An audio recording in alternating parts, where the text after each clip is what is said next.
السلام علیکم دوستوں،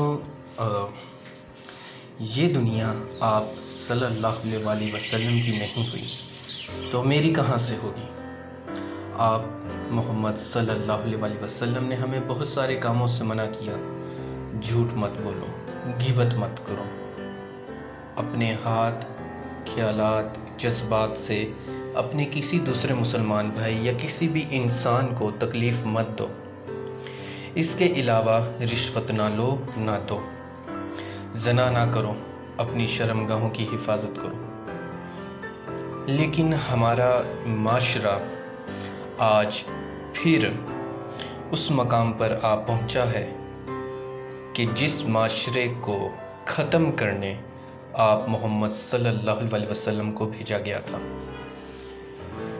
ایک اسٹوڈنٹ کے طور پر جب میں نے اپنی سوسائٹی کو اسٹڈی کیا تو میں نے جانا کہ مسئلہ کہاں پر ہے۔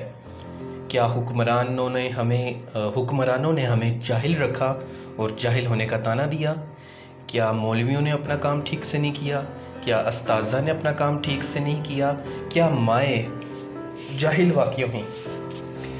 یا پھر فیملی سسٹم ہی برباد ہو چکا ہے؟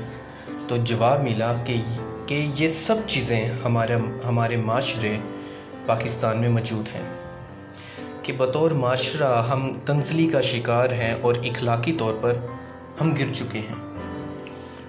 ہم صرف جسم کو ڈھانپ لینے کو شرم و حیا سمجھتے ہیں، جو کہ درست ہے۔ جسم کو ڈھانپنا شرم و حیا ہے، مگر رشوت، سود، جھوٹ اور کرپشن یہ سب کرتے ہوئے ہمیں شرم نہیں آتی۔ کیوں؟ کیونکہ لگتا ہے کہ ہمارا آخرت پر سے ایمان جیسے ختم ہو گیا ہو۔ بچپن میں ہم اسکول میں عقیدہ آخرت پڑھتے تھے، لیکن آج وہ مجھے اپنے معاشرے میں نظر نہیں آتا۔ اگر عقیدہ آخرت ہمارے لوگوں کے دلوں میں زندہ ہوتا تو ہم اس طرح جانوروں کی طرح زندگی نہ گزار رہے ہوتے، بلکہ جانور بھی ہماری نسبت کئی معاملات میں بہتر ہیں۔ وہ معاشرہ جہاں پر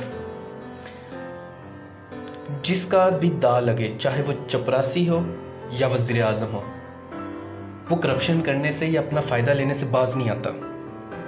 ایک ایسا معاشرہ جہاں پر ریڑھی والا بھی جھوٹ بول کر اپنا مال بیچتا ہے اور ایک تاجر بھی اپنا مال جھوٹ بول کر بیچتا ہے، ایک نیوز اینکر بھی اپنی خبر ہے، اس کا جو مال ہے وہ جھوٹ بول کر بیچتا ہے، تو ایک ایسا معاشرہ جہاں پر استاد صرف اس لیے بندہ بن جاتا ہے کیونکہ اس کے پاس کوئی دوسری نوکری نہیں ہے۔ دنیا کے طاقتور ملکوں میں ٹیچر بننا کوئی اتنا آسان نہیں ہے جتنا پاکستان میں آسان ہے۔ یہاں پہ میٹرک کسی نے کیا ہوتا ہے، کسی خاتون نے، اور وہ جا کے پرائمری میں بچوں کو پڑھا رہی ہوتی ہے، نہ اس کو سائیکولوجی کا پتہ، نہ سوشولوجی کا پتہ، نہ نیورو سائنس کا پتہ، نہ نینو ٹیکنالوجی کا پتہ، نہ روبوٹکس کا پتہ، نہ اس کو بایو ٹیکنالوجی کا پتہ، اس کو کچھ بھی نہیں پتہ۔ اس کو اس وقت موجودہ حالات و واقعات کا نہیں پتہ، اسپیس سائنس کا نہیں پتہ، پلانٹ فارمیشن کا نہیں پتہ، اور وہ کہتی ہے کہ بچے کو یہ سوال ہے، اس کا جواب ہے یہ یاد کر لو، جبکہ سائنس، اسلام دونوں یہ بات کرتے ہیں کہ یہ بچے کا کام ہے سوال کرنا اور استاد کا کام ہے جواب دینا۔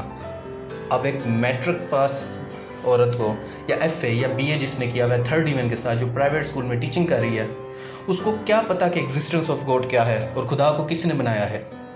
اس کو کیا پتا کہ جب بچہ سوال کرے گا کہ اللہ کو کس نے بنایا تو وہ کیا جواب دے سکتی ہے؟